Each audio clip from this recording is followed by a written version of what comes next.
ఇక్కడ పూర్తిగా ప్యాక్ చేసి ఈ శవం మీకు ఏమనిపిస్తా ఉంది? రెడీగా ఈ శవాన్ని డిస్పాచ్ చేయడానికి రెడీగా పెట్టినట్టుగా ఈ శవాన్ని డిస్పాచ్ చేయబోతున్నారు అని కనిపించడం లేదా?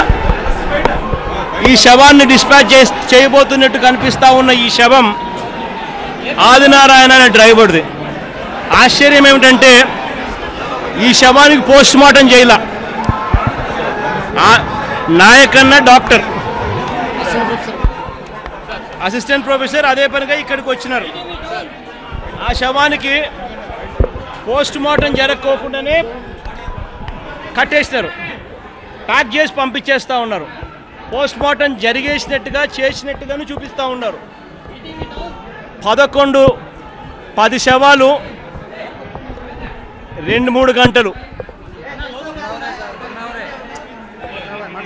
లో పోస్ట్ మార్టం చేయకపోయినా చేసేస్తామని చెప్తా ఉన్నారు. మరీ ముఖ్యంగా డ్రైవర్ తాగాడా లేదా అన్న అంశం మీద పోస్ట్ మార్టం చేశారా, డ్రైవర్ తాగాడా లేదా తాగి తోలాడా అని చెప్పి అడుగుతూ ఉంటే అప్పుడు డాక్టర్ గారు చెప్తా ఉన్నారు, సార్ పోస్ట్ మార్టం చేయలేదు సార్ అని చెప్పి. డాక్టర్ గారిని తాగి డ్రైవర్ తోలాడా అని అడిగితే అప్పుడు వస్తూ ఉన్న సమాధానం తెలియదు సార్, ఇంకా నేను పోస్ట్ మార్టం చేయలేదు అని. అంటే లిటరల్గా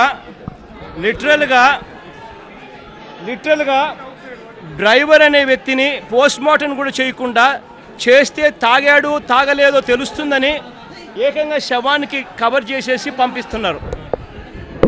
రెండో డ్రైవర్ ఏమైనాడు? బస్సు భువనేశ్వర్ నుంచి స్టార్ట్ అయ్యి హైదరాబాద్కి వస్తూ ఉంటే బస్సు కాంట్రాక్ట్ క్యారియరా స్టేజ్ క్యారియరా అని అడిగితే కలెక్టర్ దగ్గర నుంచి సమాధానాలు లేవు. బస్సు ఇష్టం వచ్చినట్టుగా శ్రీకాకుళంలోనూ విశాఖపట్నంలోనూ విజయవాడలోనూ ఆపే అవకాశం బస్సుకు లేదు.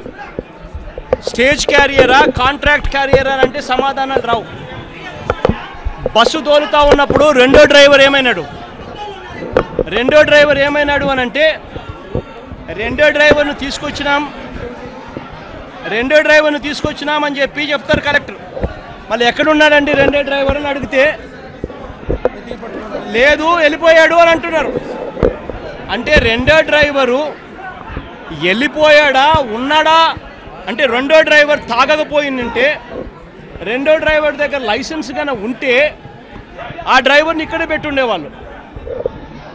ఆ డ్రైవరు లైసెన్స్ అన్నా లేకుండా ఉండాలా, లేదా ఆ డ్రైవర్ కూడా తాగి ఉండాలి. ఆ రెండిట్లో ఏదో ఒకటి అయ్యిందాలి. కాబట్టి ఆ డ్రైవర్ను తప్పించారు. ఆ డ్రైవర్ ఇవాళ ఎందుకు కనపడడం లేదు ఇక్కడ? ఆ డ్రైవర్ ఇవాళ ఎందుకు లేడు? ఎందుకు పోలీసులు అదుపులోకి తీసుకోలేదు? ఎందుకు అరెస్ట్ చేయలేదు? ఎందుకు ఆ డ్రైవర్ను పంపించేసినారు?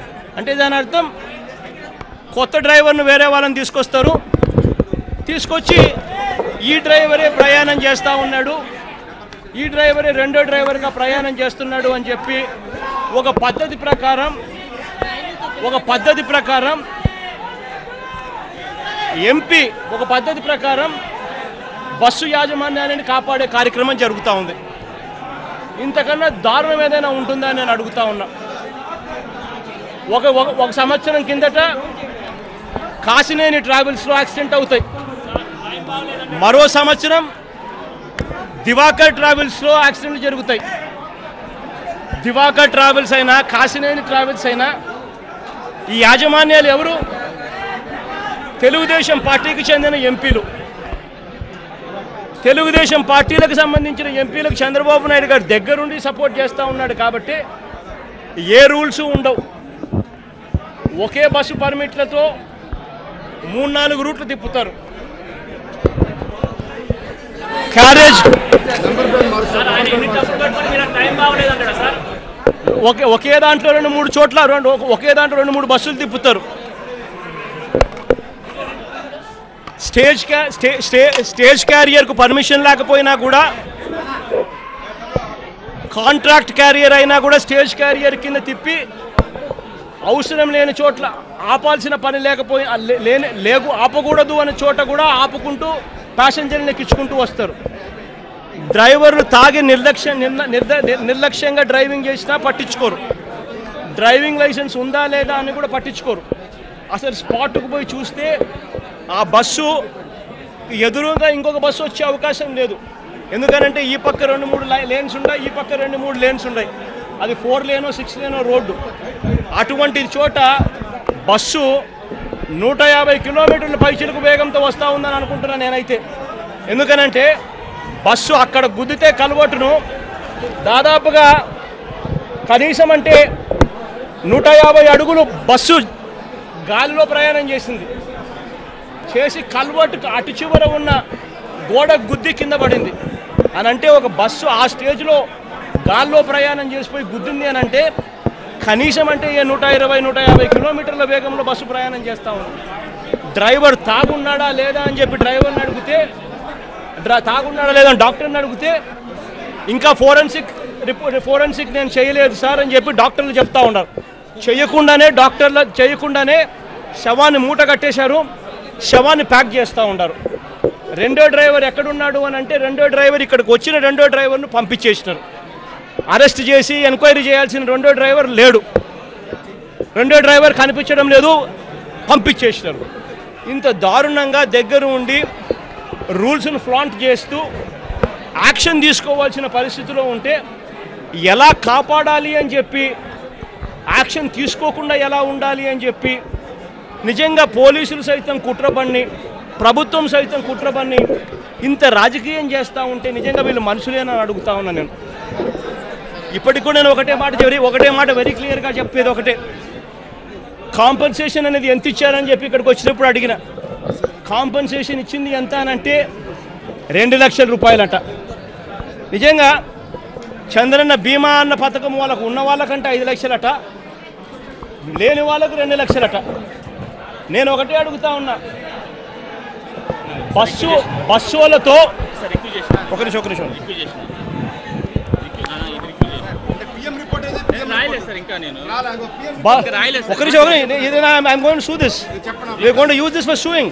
ఆ ఫోటో కూడా తీసుకున్నాం. నిమిషం నేను ఒకటే చెప్తా ఉన్నా, 2 లక్షల రూపాయలు 5 లక్షల రూపాయలు కాంపన్సేషన్ అంటా ఉన్నారు. బస్సు యాజమాన్యం దగ్గర నుంచి నిర్లక్ష్యంగా డ్రైవింగ్ చేసినందుకు ఎంత ఇస్తా ఉన్నారు కాంపన్సేషన్ అని చెప్పి నేను అడుగుతా ఉన్నా. కనీసం అంటే కాంపన్సేషన్ 20 లక్షల రూపాయలకు తక్కువ లేకుండా ఖచ్చితంగా ఇచ్చే కార్యక్రమం బస్సు యాజమాన్యం దగ్గర నుంచి ఇప్పిస్తేనే ఇటువంటివన్నీ ఆగుతాయి.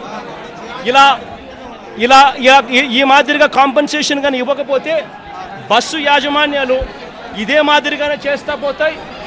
బస్సు యాజమాన్యాలను ఇదే మాదిరిగా ప్రభుత్వాలు ప్రొటెక్ట్ చేస్తూ ఉంటే ఈ పొద్దు వాళ్ళు రేపొద్దున అదే బస్సుల్లో మీ భార్యలు, మీ పిల్లలు, మన భార్యలు, మన పిల్లలు ఇదే బస్సులో ప్రయాణం చేసే పరిస్థితి లేకపోతాం.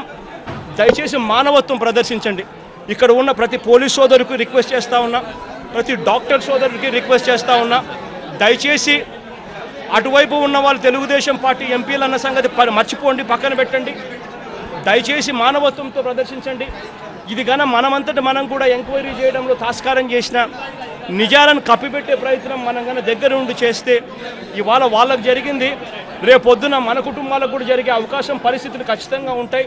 ఇన్సిడెంట్ జరిగిన ప్రతిసారి ఇలా హషప్ చేసుకుంటూ పోవడం కన్నా నిజంగా లోతులోకి మీరు కూడా పోండి. నిజంగా లోతులోకి మీరు కూడా పోయి తప్పు జరిగిన వాళ్ళను నిజంగా క్వశ్చన్ చేయండి. చనిపోయిన కుటుంబాలకు యాజమాన్యం చేత కనీసం 20 లక్షల రూపాయలన్న కాంపన్సేషన్ ఇప్పించే పరిస్థితి క్రియేట్ చేయండి. అప్పుడే కనీసం ఆ చనిపోయిన కుటుంబాలకు మనం మేలు చేయలేకపోయినా కనీసం వాళ్ళ భార్య బిడ్డలకు మనం తోడుగా ఉన్నట్టన్నా కానీ మనం కనీసం రూఢి అవుతాం. కాబట్టి దయచేసి నేను ప్రతి పోలీస్ సోదరుడికి చెప్తా ఉన్నా, ప్రతి డాక్టర్ సోదరుడికి చెప్తా ఉన్నా, ప్రతి విలేకరు సోదరుడికి కూడా చెప్తా ఉన్నా, దయచేసి అందరూ కూడా కుటుంబాలకు తోడుగా నిలబడే కార్యక్రమం మాత్రం ఖచ్చితంగా చేయండి, మానవత్వంతో చేయండి అని చెప్పి మాత్రం చెప్తా ఉన్నా. నాకు ఒక కాపీ మాత్రం పెట్టుకుంటాను. ఇంకా రాయలేదు సార్ రిపోర్ట్. ఒక నిమిషం రిపోర్ట్ మీకు ఇస్తాను. ఒక్క నిమిషం నాకు ఇచ్చారు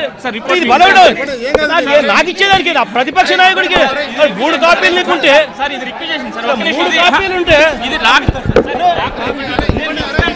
ఏమిది డాక్టర్ కాపీ సార్. ఇది కూడా తీయండి అమ్మా, వీడియో కాపీ తీసుకోండి. 3 కాపీలు ఉంటే ఒక కాపీ కూడా ఇచ్చేది, అది కూడా తీయడం. Doctor copy sir. నేను మీకు కాపీ ఇస్తాను సార్. జిరాక్స్ కాపీలు మీకు ఇక్కడ ఉంటాయి కదా, నేను మీకు ఇప్పిస్తాను సార్. జిరాక్స్ కాపీ ఇది ఇది చేయి చేయి సార్ ఏంది చేయి ఇది రిక్విజిషన్ డాక్టర్ కాపీ ఏంది సార్. ఇది doctor copy requisition copy sir. ఏంది మాట్లాడుతాను సార్ మీకు ఏదో కాపీ సార్. ఇది doctor copy sir. Sir sir ఇది doctor copy sir. All due respect. All due respect. No.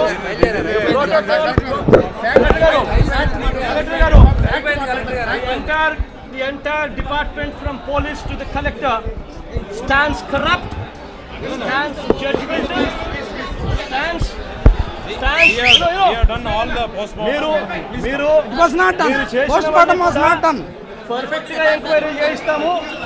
బంగారంగా నిన్ను కూడా సెంట్రల్ జైలు తీసుకొని పోయే కార్యక్రమం కూడా చేస్తాం, గుర్తుపెట్టుకోండి.